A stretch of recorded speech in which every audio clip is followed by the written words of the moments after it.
Well, there's been very little to laugh about in this whole COVID crisis. People have thought about the fear of people going out. People have struggled with health issues, not just COVID-19, but the collateral damage from lockdown and so on. So this has been a serious time we've often referenced in these vlogs of mental stresses of one kind or another, dislocation between children and parents and grandparents and all of that. But in the last week, we've had two press conferences here in the UK from government officials, one from the Minister of Transport and one from our Prime Minister, that I literally laughed almost all the way through. And there have been huge amounts on social media pointing out the hysterical absurdity of some of it. Some of you remember Monty Python, which I sort of grew up on and loved the absurdist humour. My parents found it quite difficult to work out what I was laughing at the time. A different kind of comedy, not a slapstick comedy, but a comedy of the absurd. Let me explain what I mean by that, and then let me share how it highlights how, as we analyse all of this that's going on, the diminution of restrictions, gently and cautiously, and the other issues, and particularly as we look back on this, say 6 months or a year from now, trying to unravel what was said, we need wisdom.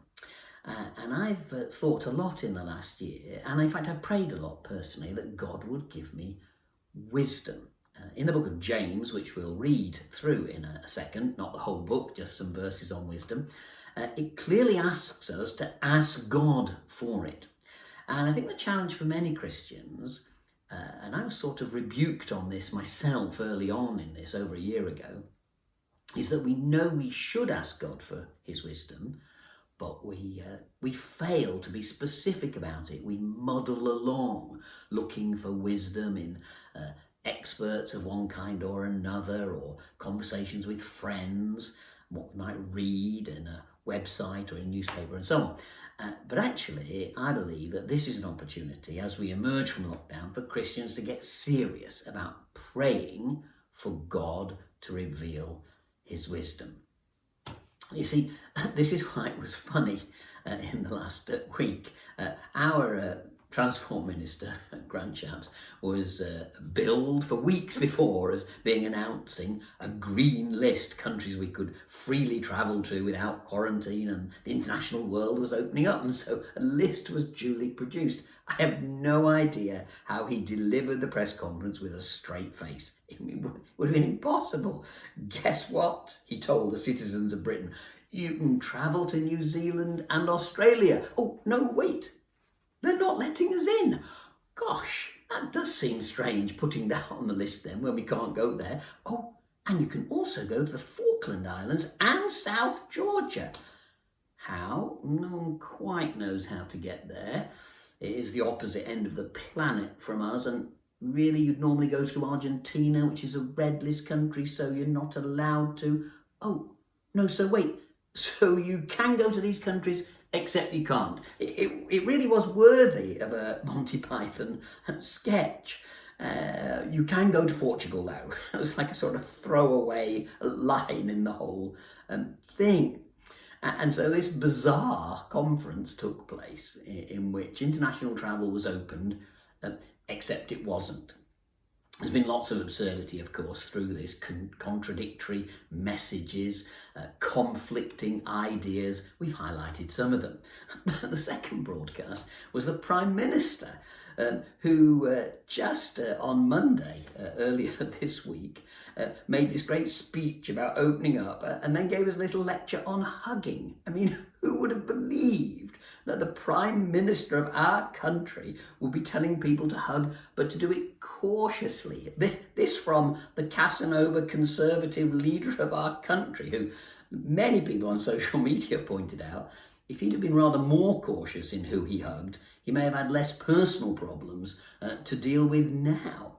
And the press, just many of them treating this seriously. One of the senior leading papers actually had a sort of course on how to hug cautiously. You couldn't make it up.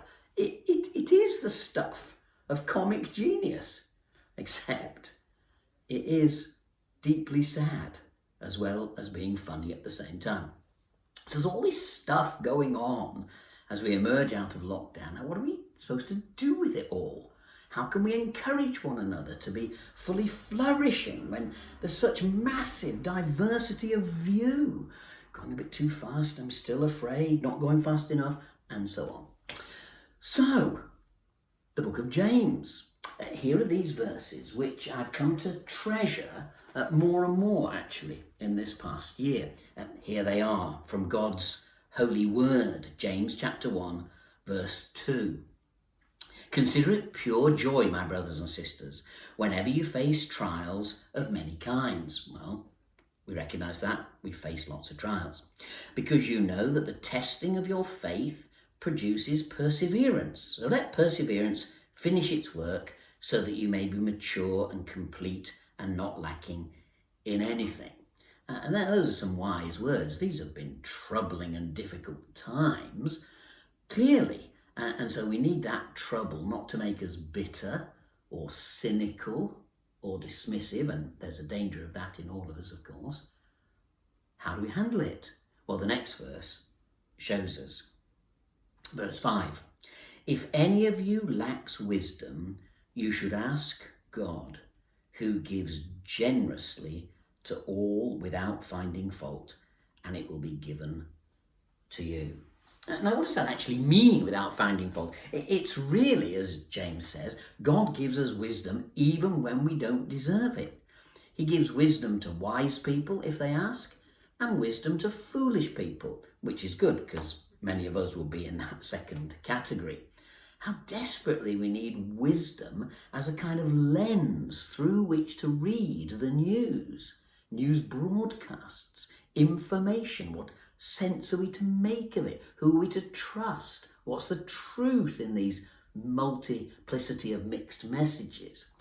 And so we need wisdom to understand this media onslaught we've had over the last year, this daily repeated plethora of information. How do we sift through it?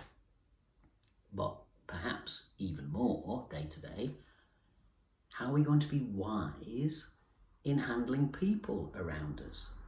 If you're in lockdown and it's strict and complete, you don't really need much wisdom if you're going to obey the rules, just follow them.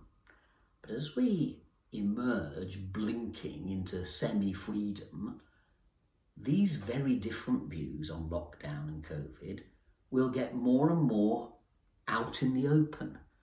And we're going to find that people are more violently disagreeing with one another, perhaps than ever before.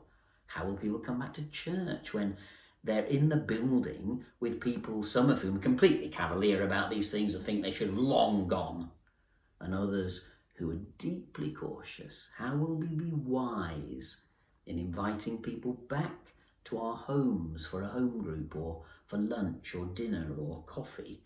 How will we be wise as church leaders in helping people emerge into this world wanting to be good disciples, good witnesses to their faith? So wisdom is going to be needed in very, very large doses to try and access how we should be behaving. I've been thinking about this need for wisdom too in regard to some of the very hysterical press coverage about this whole thing, but also about the vaccine. One of the vaccines, AstraZeneca, has had some bad press to do with how it's being delivered into mainland Europe, but also whether or not blood clots are the result of the injection. And the balance has just about been struck that it's better to get it than to not get it, the vaccine, although we're perhaps not going to give it to younger adults under 30 or under 40 or whatever judgment. Different nations have made different judgments. But it struck me that this is an illustration of the need for wisdom and the understanding of what risk is. You see, these stats were published in the last week or two. It'll be worth thinking about. This is why we need wisdom. The chances of dying from a blood clot from the AstraZeneca vaccine is 1 in a million. Okay, so just bear that in mind. The chances of dying from a general anaesthetic after surgery is 1 in 100,000. In other words, 10 times greater. And that would be thought of as pretty safe. The chances of your home being hit by a crashing aeroplane, which I doubt whether many of you have worried about regularly, is 1 in 250,000. In other words, 4 times as likely as the blood clot from AstraZeneca. And what about the death from drinking half a bottle of wine, which I don't recommend? That's also 1 in 1,000,000. Or on a more humorous note, what do you think the odds are of you drowning in the bath this year? 1 in 685,000. So in other words, you're probably not worried about that. Most of you are showering anyway. But it's very, very, very unlikely, not something you spend every day worrying about. So 1 in 1,000,000 of the AstraZeneca jab is actually a very, very, very low risk overall, taking into account the risk of stepping off the pavement in front of a car or a road accident or so on. And the trouble with where we've got to as Western societies is we've lost the capacity to actually measure risk in a meaningful way. We've been so terrified by anything to do with this virus that the risks seem larger in our minds than they actually are in reality. And that's going to need great wisdom in leadership, political leadership, and in our case, church leadership, to drive back that fear and to give people a sensible method, a mechanism for gauging true risk. If we don't do that, if we're not wise enough to deliver that message in the months to come, people will remain in fear in a way which is utterly disproportionate to the actual risk of either the disease or the vaccine in the illustration I've just used. So let's pray as women and men of faith for this God who we love and serve to give us what James 1 verse 5 tells us we can get: wisdom. Because knowledge is one thing, but it's what to do with the knowledge which requires a wise attitude. God is omnipotent and omniscient. That means, of course, that he's all-powerful and all-knowing. And I would like to ask wisdom from one who is both those things. Because if he's powerful and he knows everything, surely his capacity by the Spirit to grant me even a small measure of wisdom in the way I live every day, in the wisdom that's needed to navigate these tricky waters as we move into the future, then I'm going to pray that prayer, perhaps more than ever before, because my capacity to get things wrong, my capacity to make mistakes, my capacity to say things in the future might be severely warped by my own foolishness and failure. So, dear God, please grant me wisdom in my dealings with others, wisdom in my preaching and teaching, wisdom in my counsel as we move forward. And let's pray that for ourselves, that God will give everyone listening to this, every Christian believer, a new wonderful dose of wisdom.